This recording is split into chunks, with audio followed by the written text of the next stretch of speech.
오늘 우리에게 주신 하나님의 말씀은 에베소서 6장 10절에서부터 20절까지 말씀 시약성경 317면입니다. 이 말씀을 저와 함께 교독하겠습니다. 제가 먼저 읽겠습니다. 끝으로 너희가 주 안에서와 그 힘의 능력으로 강건하여지고 마귀의 관계를 능히 대적하기 위하여 하나님의 전신갑주를 입으라. 우리의 씨름은 혈과 육을 상대하는 것이 아니요 통치자들과 권세들과 이 어둠의 세상 주관자들과 하늘에 있는 악의 영들을 상대함이라. 그러므로 하나님의 전신갑주를 취하라. 이는 악한 날에 너희가 능히 대적하고 모든 일을 행한 후에 서기 위함이라. 그런즉 서서 진리로 너희 허리띠를 띠고 의의 호신경을 붙이고 평안의 복음이 중요한 것으로 신을 신고 모든 것 위에 믿음의 방패를 가지고 이로써 능히 악한 자의 모든 불화살을 소멸하고 구원의 투구와 성령의 검 곧 하나님의 말씀을 가지라. 모든 기도와 간구를 하되 항상 성령 안에서 기도하고 이를 위하여 깨어 구하기를 항상 힘쓰며 여러 성도를 위하여 구하라. 또 나를 위하여 구할 것은 내게 말씀을 주사 나로 입을 열어 복음의 비밀을 담대히 알리게 하옵소서 할 것이니. 20절 우리 다 같이 읽겠습니다. 이 일을 위하여 내가 쇠사슬의 메인 사신이 된 것은 나로 이 일에 당연히 할 말을 담대히 하게 하려 하심이라. 아멘. 할렐루야. 예. 오늘 말씀의 제목은 굳게 결심함을 보노라 라는 말씀의 제목입니다. 예전에 제가 본 영화 중에 히어 애프터라는 영화가 있습니다. 영어로는 더 히어 애프터. 정확히 말한다면 영화의 제목이 영어로는 더 히어 애프터예요. 그 뜻이 뭐냐면 사후 세계란 뜻입니다. 혹시 그 영화를 보신 분이 계신지도 모르겠는데요.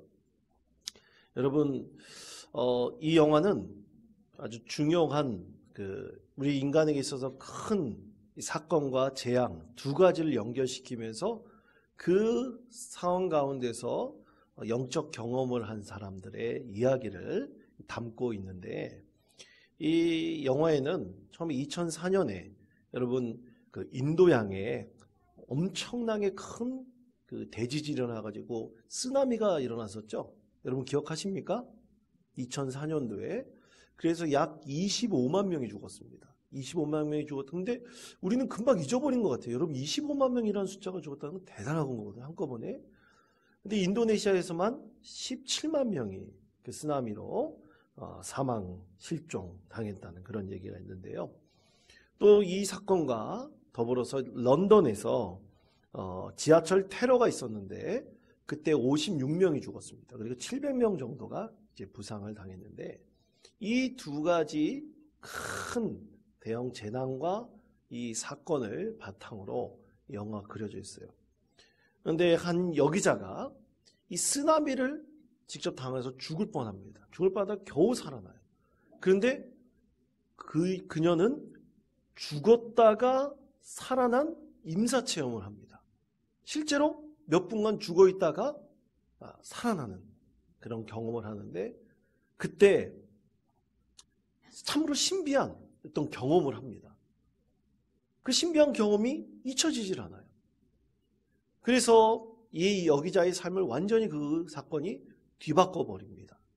그래서 이 기자가 지금까지 자기가 살아왔던 것을 이제 다시 한번 반성을 하면서 이 사후세계가 있다는 것을 확신을 가지고 여러 사람들을 만나서 또 그 사람들과 교제하면서 이 사후세계에 대한 책을 써요. 히어 애프터라는 책을 씁니다.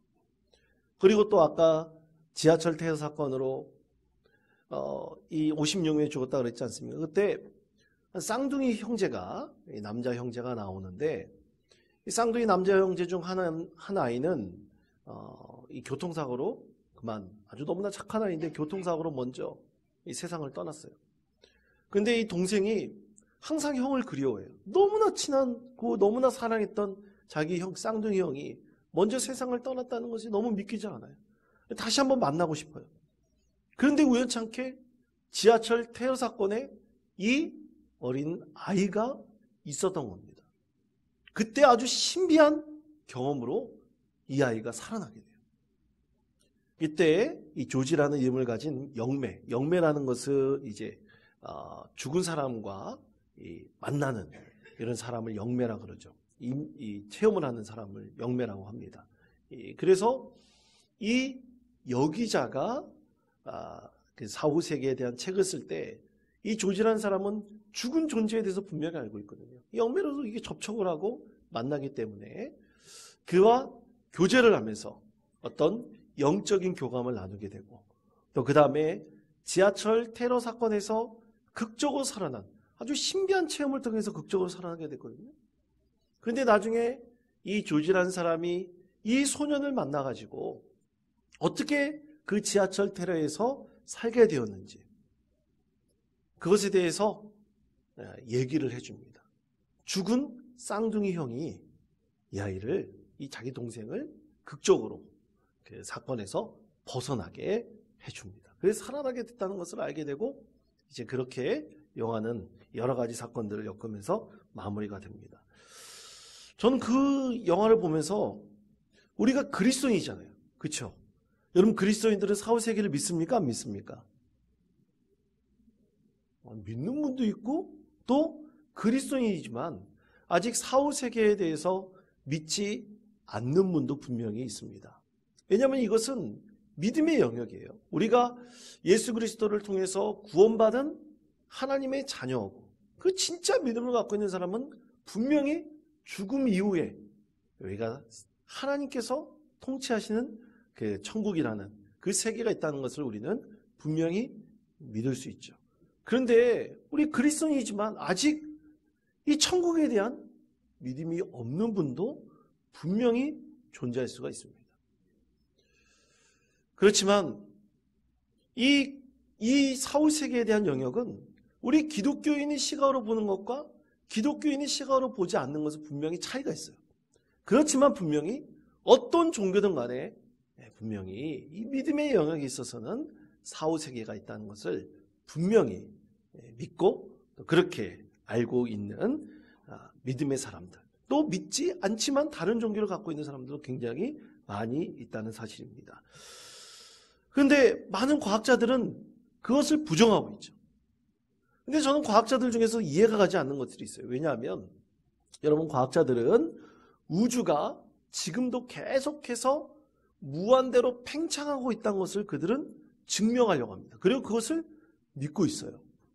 그것을 증명했다고도 주장하는 과학자들도 굉장히 많이 있습니다. 그런데 불구하고 우리 영적인 세계가 우리가 보이지는 않지만 분명히 그 영적인 세계가 있다는 사실을 과학자들은 증명할 수도 없으면서 또 부정할 수도 없으면서 이 우주가 팽창하고 있다는 사실도 온전히 증명할 수 없으면서 이 영적인 세계가 있다는 것을 믿지 않고 부정하는 것이 과학자들입니다. 근데 여러분, 사실 우리는 이 믿음의 영역에 있어서 종종 히어로애프터라고 하는 이 사후세계를 경험하는 분들을 만날 수가 있습니다. 그것을 우리가 믿음의 영역으로 확장을 해본다면 많은 이들에게 이 복음을 전하는 분들이 굉장히 많이 계셔요. 내가 이런 사후세계를 경험했다. 내가 죽음 이후의 세계를 경험했다 그러면서 반드시 그 죽음 이후에 천국에 있다는 것을 가지고 이 복음을 전하며 믿음의 영역을 더욱더 확장하고 많은 사람들을 이 주님께로 돌아오게 하는 참으로 놀라운 영적 체험을 하는 사람들이 우리 주변에 참 많이 있습니다. 그래서 여러분, 이런 영적 세계가 우리가 반드시 있음을 알고 우리가 이것을 믿음의 영역으로, 그리고 복음을 전하는 믿음의 확장, 그 영역으로 우리는 계속해서 펼쳐 나가야 할 것입니다. 그것이 믿음에 있어서 온전한 우리의 자세입니다.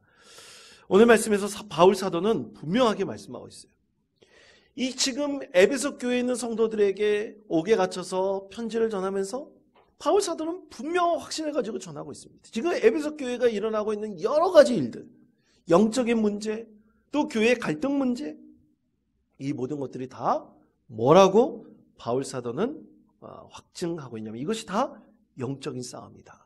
영적인 문제다라는 것을 분명하게 오늘 에베소 6장을 통해서 말씀을 하고 있습니다. 이 모든 것이 선과 악의 대립이라고 그는 이해하고 있습니다. 자, 에베소서 6장 12절의 말씀 우리 목소리를 갚아야 함께 읽겠습니다. 우리의 씨름은 혈과 육을 상대하는 것이 아니요 이 어둠의 세상 주관자들과 하늘에 있는 악의 영들을 상대함이라. 아멘. 자, 바울 사도가 분명히 말하고 있죠. 선과 악의 대립은 반드시 있다. 우리가 지금 세상 통치자들과 권세자들에게 고통을 받는 이유는 다 어둠의 세력들이 그 뒤에서 있기 때문에 우리가 이런 선과 악의 대립 가운데 고통을 받고 있다. 그는 그렇게 분명히 확신하고 있습니다. 그래서 반드시 영적 싸움에서 어떻게 하라고 말하고 있습니까? 이기라고, 승리하라고. 그는 아주 강조해서 에베소 교회 성도들에게 권면하고 있습니다. 그러면 이 바울 사도가 이 에베소 교회가 당하고 있는 것들, 특히 바울도 지금 옥에 갇혀 있잖아요. 이렇게 핍박받는 것들이 왜 영적 싸움으로 그는 이해했을까?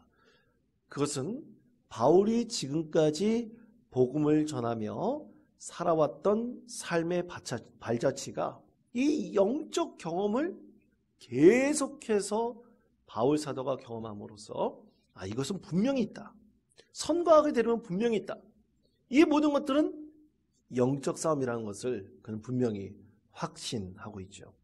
그러면 여러분 한번 성경을 읽어보실 때 이 바울 사도가 어떤 영적 경험을 했습니까?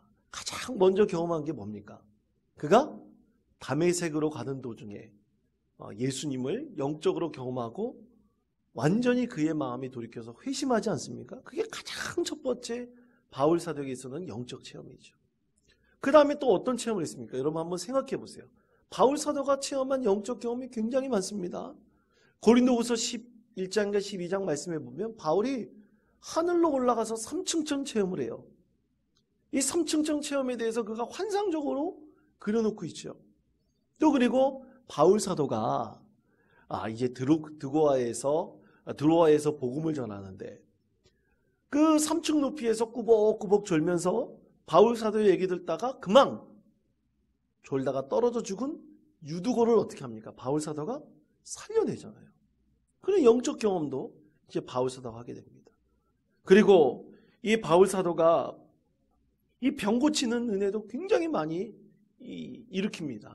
이 멜리데 섬에 그가 이제 난파를 당해가지고 멜리데 섬에 그의 배가 정박했을 때 거기서 보블리오라는 사람의 장인이 열병에 걸려서 죽으려고 그러는데 바울 사도가 그걸 어떻게 합니까? 치유하잖아요.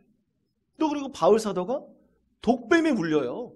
독사에 물렸는데 죽지 않고 살아나는 것을 보고 그 섬에 있는 사람들, 멜리데 섬에 있는 사람들, 이야! 저 사람은 진짜 신이다. 신비한 능력을 갖고 있는 사람이다. 그렇게 성경에서 말씀하고 있지 않습니까? 저를 쳐다보는 눈빛이 생전 처음 듣는 듯한 눈빛으로 하고 계신 것 같습니다. 바울이 굉장히 많은 영적 체험을 합니다. 성경 사도행전의 말씀을 보십시오. 굉장히 많은 영적 체험을 합니다. 그러니까 그는 확신해요. 그가 그렇게 수많은 영적 체험을 하면서 이것은 분명히 선과 악의 대립이다. 영적 싸움이라는 것을 그는 분명히 확증하고 오늘 에베소 교회 성도들에게 편지 보낼 때 마지막에 너희들이 이 영적 싸움에서 반드시 승리해야 된다라고 권면하고 있죠. 이런 일련의 경험들은 바울 사도에게만 끝나는 것이 아닙니다. 오늘날 신앙생활을 하고 있는 우리들, 또 그 다음에 신앙생활을 하고 있지 않고 다른 종교를 갖고 있는 사람들 가운데서 분명히 영적 체험이 일어날 수가 있어요. 예를 들어서 우리가 어떤 한 분의 간절히 치유받기를 기도했다고 생각을 해보십시다. 어떤 성도를 위해서 간절히 기도했어요. 근데 그가 그 다음날 치유받았다고 생각을 해보세요. 그것도 또 하나의 큰 영적 경험이 될 수가 있습니다.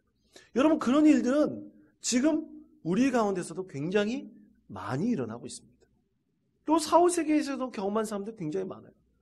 여러 종교적 색채로 다르게 이해할 뿐이지 분명히 사후세계가 있다는 것을 경험한 분들이 굉장히 많이 있습니다. 그래서 그 비밀을 밝히려는 분들도 굉장히 많이 있죠.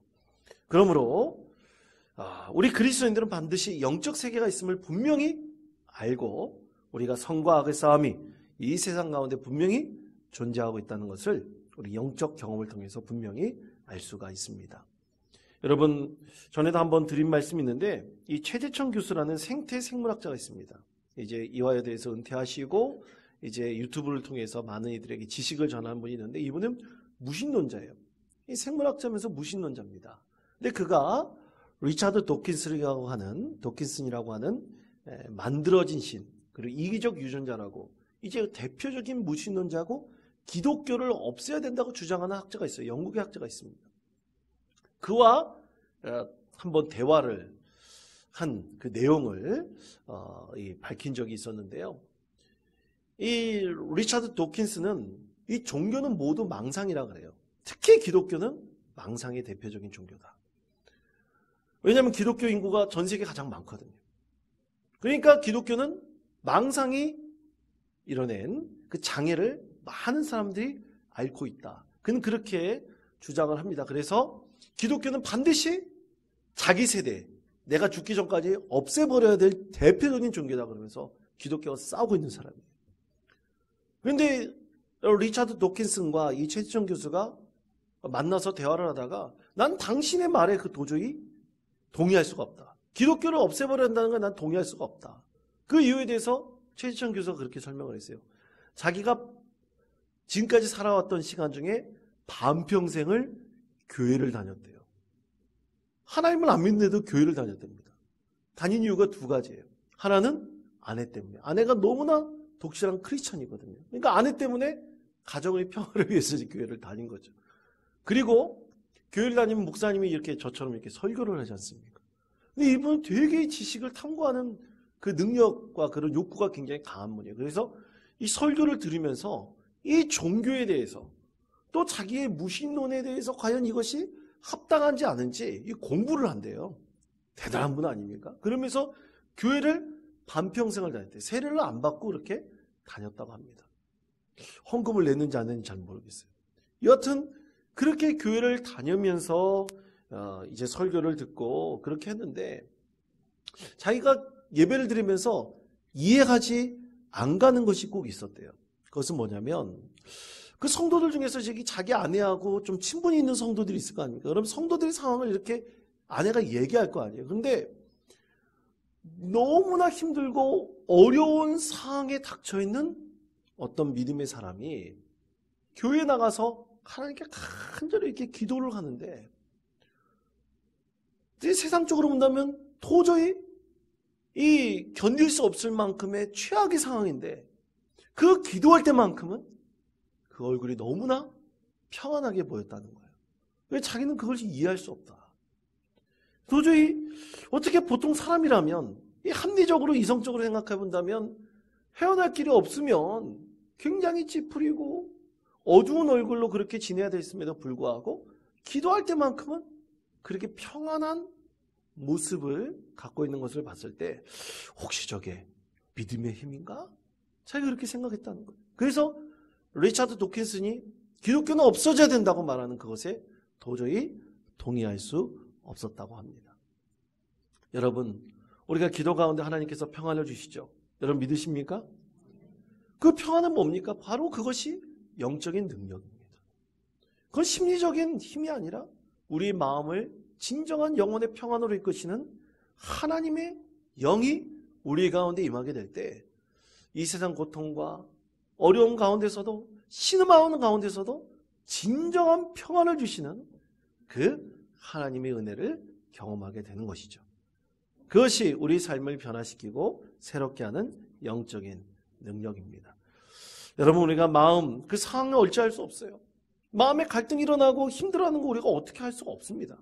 그러나 우리가 영적 세계에서 하나님께서 주시는 위로와 평안, 그 은혜가 우리가 기도 가운데, 예배 가운데, 찬양 가운데 분명히 얻을 수 있음을 우리는 압니다. 이것은 우리가 얻고 싶어서 얻을 수 있는 것이 아니라 하나님께서 주신 은혜만이 그것이 임할 때에 우리는 반드시 그러한 평안과 위로를 얻을 수가 있습니다. 이렇게 선과 악의 대립, 이 영적 세계에서 나타나는 이 선과 악의 대립은 창세 때부터 하나님께서 이 세상을 창조하실 때부터 우리 가운데 계속해서 있어 왔습니다. 그러면 여러분 한 가지 질문이 가능해요. 과연 그렇다면 여러분 우리가 하나님께서 악을 창조하셨을까요? 여러분 어떻게 생각하십니까? 하나님께서 과연 악을 창조하셨을까? 저도 이것이 궁금해가지고 제가 논문을 찾아봤어요. 논문을 찾아봤습니다. 악의 기원에 대해서 이 논문을 찾아봤습니다. 그랬더니 이 궁금증을 좀 이해할 수 있게, 어느 정도는 이해할 수 있게 되었어요. 여러분, 유대교에서는 하나님께서 악을 창조하셨다고 그들은 생각합니다. 유대교인들은 그렇게 생각해요. 근데 기독교에서는 정확하게 악이 하나님께서 창조하셨는지 안 하셨는지에 대한 정확한 해답을 성경에서도 밝히고 있진 않습니다. 그런데 하나님께서 말씀하시는 거 있어요. 성경에서 말씀하시는 거 있어요. 여러분, 사단이라고 했을 때, 마귀라고 했을 때 그것은 뭡니까? 하나님께서 창조하신 선한 영인 이 천사가 어떻게 된 걸로 봐요?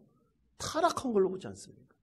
우리도 인간이 죄를 입는다는 것은 뭐예요? 인간이 죄로 타락했다는 거거든요. 그래서 죄를 경험하게 됐다는 것인데 하나님께서 분명히 말씀하고 있는 것은 이 악의 존재에 대해서 타락한 영, 하나님께서 선하게 창조하셨는데 그 선한 영이 타락하게 되었다라는 것을 성경은 우리에게 말씀하고 있죠. 그래서 악을 하나님께서 창조하셨는가 안 하셨는가에 대해서는 명확하게 말씀하고 있지 않습니다. 그러나 분명히 선과 악이 대립하고 있다는 것을 우리에게 분명하게 말씀하고 있죠. 그래서 항상 악은 선을 이기려고 하는, 왜냐하면 타락의 영이기 때문에 이 타락의 영이 하나님의 선하심을 이기려고 하는 그런 잘못되고 악한 속성을 분명히 갖고 있다는 것을 분명하게 말씀하고 있습니다. 그래서 오늘 바울 사도는 반드시 이런 선과 악의 대립에서 분명히 승리해야 된다. 우리 믿음의 사람들은 그래서 이것에 대해서 철저히 준비해야 된다.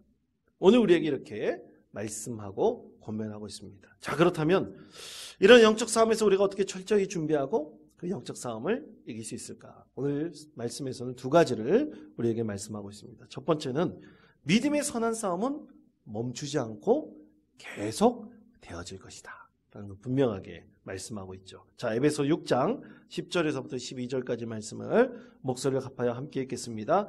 끝으로 너희가 주 안에서와 그 힘의 능력으로 강건하여지고 마귀의 관계를 능히 대적하기 위하여 앞줄을 입으라. 우리의 씨름은 혈과 육을 상대하는 것이 아니요 통치자들과 권세들과 이 어둠의 세상 주관자들과 하늘에 있는 악의 영들을 상대함이라. 아멘. 자, 바울 사도는 에베소 교인들에게 이 영적 싸움이 계속되고 있으면서 절대로 방심하면 안 된다라는 것을 분명하게 권면하고 있습니다. 왜냐하면 이 영적 싸움은 꼭 기독교라는 종교 뿐만 아니라 이 우리가 믿는 믿음의 영역을 떠나서 분명히 12절 말씀처럼 세상 통치자들과 권세자들 가운데서도 분명히 나타날 수 있기 때문이죠. 그렇기 때문에 항상 긴장하여 우리가 영적 싸움에서 반드시 방심하지 말고 승리할 것을 말씀을 하고 있습니다. 이 영적 싸움은 만물을 그리스도 안에서 통일하게 하시려는 이 하나님의 계획과 그 일을 방해하려는 사단, 이 마귀의 싸움이라 할 수 있습니다. 그래서 욥을 통해서 분명하게 그 예를 하나님께서 말씀하고 있죠. 여러분, 하나님과 사탄의 대화가 이 욥기 가운데 있습니다. 이 욥에 대해서 하나님께서 그의 선하심을 드러내려고 하죠. 그런데 사단이 항상 주장하는 것은 뭡니까? 욥은 악한 사람인데 하나님께서 좋은 것을 주시기 때문에 그냥 그것을 포장해서 가장해서 선한 척하는 것이다. 만약 하나님께서 그의 모든 것을 다 빼앗가신다면 어떻게 한다 그랬어요? 욥의 악함이 드러날 것이다. 이 사단이 그렇게 하나님 앞에 주장하지 않습니까? 그래서 한번 판결해 보자는 거예요. 재판정에 한번 판결해 보자. 하나님이 맞는지 아니면 사단이 맞는지 이 판결해 보자고요. 근데 결국에 마지막에는 누가 승리합니까? 하나님께서 승리하시는 거예요. 왜 하나님께서 누구를 통해서 승리하시냐면 욥의 믿음을 통해서 승리하시는 것이죠. 항상 악은 누구 때문에 나타나는 겁니까? 우리 인간 속에서 나타나는 거예요. 그래서 믿음으로 어떤 상황 가운데서도 영적으로 승리해야 된다라는 것을 하나님께서 이 욥기를 통해서 말씀하고 계십니다. 이것은 오늘날 우리 심령 가운데서 분명히 나타나고 있습니다. 여러분, 우리가 세상 살면서 악한 생각과 마음이 분명히 들 때가 있어요. 나도 모르게 누구를 막 비난하고 분명히 욕할 때도 분명히 있습니다. 그러다 보면 스트레스가 풀릴 때도 있겠죠. 그러나 우리가 언젠가 그것에 다 정신 차리면 이것은 내가 하는 것이 아니라 하나님, 이 악한 영이 나를 마음을 흔들려 버리게 만드는 것이다. 우리 악한 마음과 생각이 계속 들 때 그런 것을 깨닫게 될 때가 있습니다. 그때 여러분 즉시 돌이켜서 하나님을 찬양하고 예배하시고 말씀 가운데 또 하나님께 기도하시는 우리 믿음의 성도 되시기를 축복합니다. 그렇게 될 때 우리는 참 하나님께서 주시는 회개라는 이 영이 있습니다. 회개라는 은혜가 있습니다. 그래서 회개가 참 좋은 거예요. 여러분 회개하시기를 바랍니다. 그래서 그 회개가 내 마음을 더욱더 성숙하게 만들고 성장시키기를 늘 하나님께 구하십시오. 그러면 하나님께서 우리가 악한 마음과 생각이 있다 할지라도 잠시 그것에 취할 때 할지라도 우리가 그것을 완전히 벗어나게 해주신 하나님의 은혜를 경험할 수가 있습니다. 여러분 요즘에 드라마 중에서 악귀라는 드라마가 있습니다. 보신 분 계십니까? 안 보셔도 돼요. 근데 악귀라는 드라마에 이런 참 의미심장한 이 대화가 있던데요. 이렇게 말을 합니다. 대사가 있습니다. 악귀는 인간의 욕망을 먹고 점점 자라난다. 악귀는 인간의 욕망을 먹고 점점 자라난다. 이 대사가 아주 굉장히 의미심장한 대화다. 그렇게 생각을 합니다. 정말 그렇지 않습니까? 악한 것은 인간의 욕망과 탐욕을 먹고 더욱더 크고 거대한 험한 것으로 자라날 수가 있는 것이죠. 우리는 그런 욕망, 탐욕이 잦아들면 우리 안에서 점점 잦아들면 이 악도 점점 쪼그라질 것입니다. 그래서 디모데전서 6장 12절은 우리에게 이렇게 말씀하고 있습니다. 화면에 있는 말씀을 우리 다 같이 한 목소리로 읽겠습니다. 믿음의 선한 싸움을 싸우라. 영생을 취하라. 이를 위하여 내가 부르심을 받았고 많은 증인 앞에서 선한 증언을 하였도다. 아멘. 그렇습니다. 믿음의 선한 싸움에서 반드시 승리해야 합니다. 우리 마음속에 이 욕망과 탐욕이 들 때 우리 그것을 제어할 수 있는 마음을 달라고 늘 하나님께 기도하십시오. 하나님께서 우리 심령 가운데 자라는 어떤 악한 것도 다 물리쳐 줄 수 있는 믿음을 우리 가운데 허락해 주실 것입니다. 자, 두 번째로 하나님의 전신갑주를 입으십시오 말씀하고 있습니다. 자, 그러면 이 믿음의 전신갑주 그것은 어떻게 됩니까? 에베소 6장 14절에서부터 17절까지 말씀 우리 다 같이 한 목소리로 읽겠습니다. 그런즉 서서 진리로 너희 허리띠를 띠고 평안의 복음이 준비한 것으로 신을 신고 모든 것 위에 믿음의 방패를 가지고 이로써 능히 악한 자의 모든 보라살을 소멸하고 구원의 투구와 성령의 검 곧 하나님의 말씀을 가지라. 아멘. 예전에 신대현 시험 공부할 때 이게 잘 안 외워지더라고요. 이 전신갑주 이게 시험에 나올까 봐 이 그림을 그려놓고 진짜 투구를 쓰고 이렇게 신발 쓰고 그다음에 무에 호신경 붙이는 이 그림으로 외운 기억이 있습니다. 그런데 지금 우리가 투구를 쓰고 여러분 의의 호신경을 가슴에 붙이고 그다음에 성령의 검을 우리가 들고 있고 구원의 신발을 신고 있고 그렇습니까? 우리 그거는 상징적인 것이죠. 그러나 오늘 우리에게 주시는 이 단어 하나하나에는 굉장히 큰 의미가 있습니다. 자, 그러면 말씀을 한번 볼까요? 어떤 말씀들을 갖고 있는지 14절에서부터 17절까지 우리에게 눈에 띄는 영적인 단어들이 있습니다. 첫째는 진리라는 단어예요.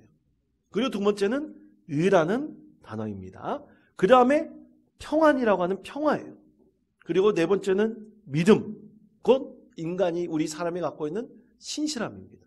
다섯 번째는 구원이에요. 그리고 여섯 번째는 하나님의 말씀, 곧 성령이라고 하는 하나님의 말씀입니다. 자, 이 여섯 가지 진리, 의, 평화, 믿음, 구원, 성령 곧 하나님의 말씀, 이 여섯 가지를 우리가 영적인 언어로 우리가 받아들이고 우리가 이것을 깊이 묵상해 본다면 이것과 반대되는 것이 다 악의 세력들이라고 말할 수 있습니다. 그럼 진리의 반대는 뭡니까? 거짓이죠, 거짓. 진리의 반대는 거짓입니다. 의의 반대는 뭡니까? 불의죠, 불의. 그리고 평화의 반대는 뭡니까? 전쟁입니다. 싸움입니다. 믿음의 반대는 불신이에요. 구원의 반대는 타락입니다. 그리고 하나님의 말씀, 이 성령의 반대는 악한 말, 모든 유혹들을 말합니다. 성령께서 우리 심령을 도와주시고 지켜주시는데 그에 반대되는 모든 것들, 이런 것들이 다 악의 세력들을 말하는 것이죠. 이런 것들에서 승리해야 함이 바로 영적 싸움에서 우리가 반드시 승리해야 된다는 것입니다. 그러면서 사랑하는 성도 여러분, 진리를 늘 추구하시고 의를 위해서 늘 헌신하시고 하나님이 주시는 평안을 늘 구하시는 믿음의 성도 되시기를 바랍니다.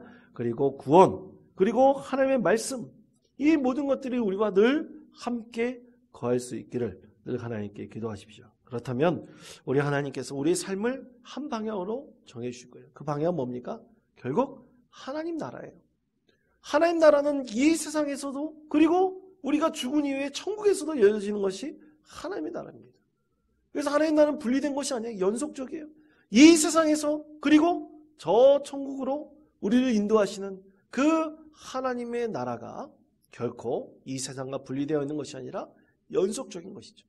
그래서 이 세상에서도 우리가 하나님 앞에서 진리를 추구하고 의를 추구하며 평화를 이루며 믿음 안에서 거하며 또 그리고 구원과 하나님의 말씀을 늘 가까이 하는 믿음의 삶을 살아감을 통해서 우리는 하나님 나라를 이 세상에서 그리고 저 죽음 위의 천국으로 우리를 연속적으로 인도하게 해줄 것입니다. 이런 믿음의 삶을 살아가시는 분이 바로 우리 믿음의 사람들입니다. 그러면 사랑하는 성도 여러분, 믿음의 이 하나님의 전신갑주를 꼭 입으시고 제발 땅의 것을 취하는 것이 아니라 하늘의 것을 생각하십시오. 그렇다면 하나님께서 여러분 가운데 반드시 은혜를 베푸시고 하나님의 귀한 축복을 더해 주실 것입니다. 우리 믿음의 선한 싸움은 계속됩니다. 하나님의 전신갑주를 입기를 늘 구하시며 이 하나님께서 말씀하신 이 전신갑주 6가지를 꼭 우리 삶의 자리에서 이루어가시는 믿음의 귀한 성도 되시기를 간절히 축복합니다.